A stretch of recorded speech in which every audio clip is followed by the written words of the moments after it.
प्रकृति वास्तव में काफ़ी ज़्यादा सुंदर होती है और इस प्रकृति की सुंदरता तब पता चलती है जब आप किसी बड़े से पर्वत या किसी ऊंचे झरने के पास खड़े होते हैं। दोस्तों, यूं तो पृथ्वी के ऊपर कई सारे पहाड़ और पर्वत मौजूद हैं, परंतु जो बात हिमालय में है वो शायद ही किसी दूसरे पर्वत में हो। ऐसे में हमारे मन में हिमालय को लेकर बहुत से सवाल उठने लगते हैं और इन सवालों के जवाब को ढूंढना कई बार मुश्किल भी हो जाता है, परंतु हाँ, नामुमकिन नहीं है। आज की वीडियो में हम बात करेंगे हिमालय जैसे और भी पर्वत के बारे में कि आखिर ये पर्वत पृथ्वी के ऊपर कितनी ऊंचाई तक बढ़ सकते हैं, क्योंकि हर एक चीज़ की एक सीमा होती है और कुछ विशेष कारणों की वजह से पर्वतों की ऊंचाई भी शायद एक हद तक पृथ्वी पर सीमित हो सकती है। दोस्तों, वीडियो में आप अंत तक बने रहें। आज हम इसके बारे में डिटेल में बातें करेंगे। वैज्ञानिकों की माने तो कोई भी पर्वत पृथ्वी की सबसे ऊंची पर्वत हिमालय से भी ऊंचा बन सकता है, परंतु आखिर क्यों ये संभव नहीं हो पाता? विज्ञान के दृष्टिकोण से देखें तो पृथ्वी का गुरुत्वाकर्षण बल और अपरदन किसी भी पर्वत को एवरेज से ऊंचा होने नहीं देते हैं। आज से लगभग 6 करोड़ साल पहले जब यूरेशियन प्लेट इंडियन प्लेट के साथ जा टकराता है, तब एक नए पर्वत का जन्म होता है।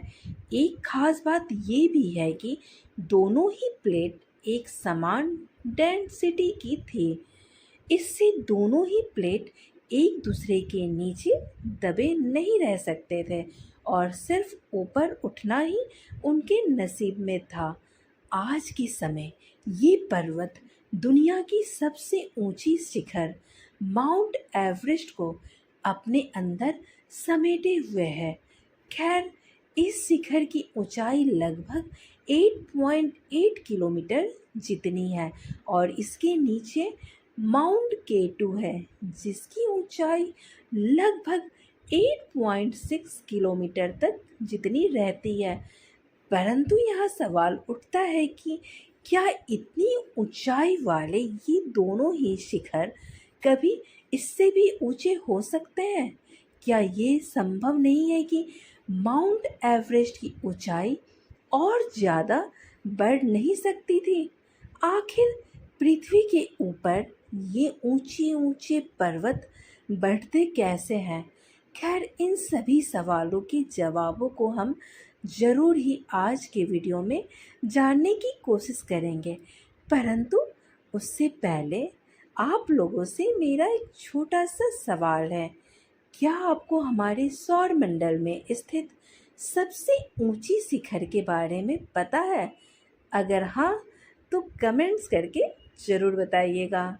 अगर हम थियरी के हिसाब से देखें तो वैज्ञानिकों के अनुसार किसी भी पर्वत का शिखर माउंट एवरेस्ट से ज़्यादा ऊंचा हो सकता है, परंतु क्या आप जानते हैं कि पृथ्वी के ऊपर इतनी ऊंचाई तक बढ़ने के लिए पर्वत के शिखरों को भी कई सारी बड़ी बड़ी चुनौतियों का सामना करना पड़ सकता है।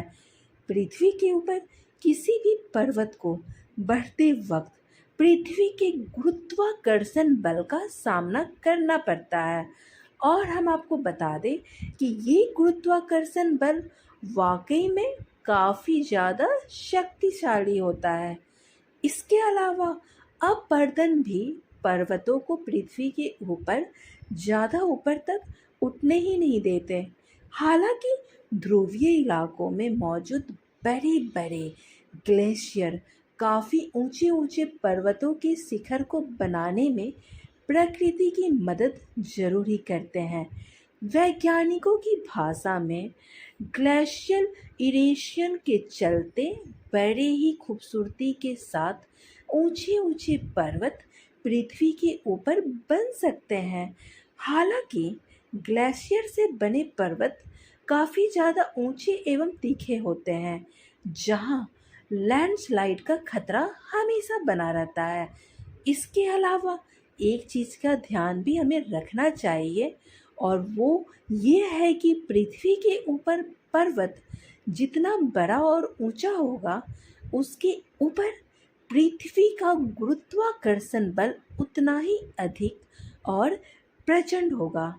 इससे पर्वत के ढहने की संभावना भी काफ़ी ज़्यादा हो जाती है, जिसके चलते कई सारे पर्वत हिमालय की तरह ऊंचे बन नहीं पाते हैं। अब लोगों के मन में हिमालय को लेकर कई सारे सवाल उठ रहे होंगे कि आखिर ये पर्वत इतना ऊंचा कैसे है। पर्वतों की जब भी बात उठती है, तब हमारे मन में हिमालय अवश्य ही आता है। बिना हिमालय के पृथ्वी के पर्वतों का लिस्ट अधूरा है। खैर, लोगों के मन में अब ये सवाल आ रहा होगा कि अगर पृथ्वी के ऊपर पर्वतों का ऊपर उठना इतना कठिन है, तब आखिर कैसे माउंट एवरेस्ट इतना ऊंचा है।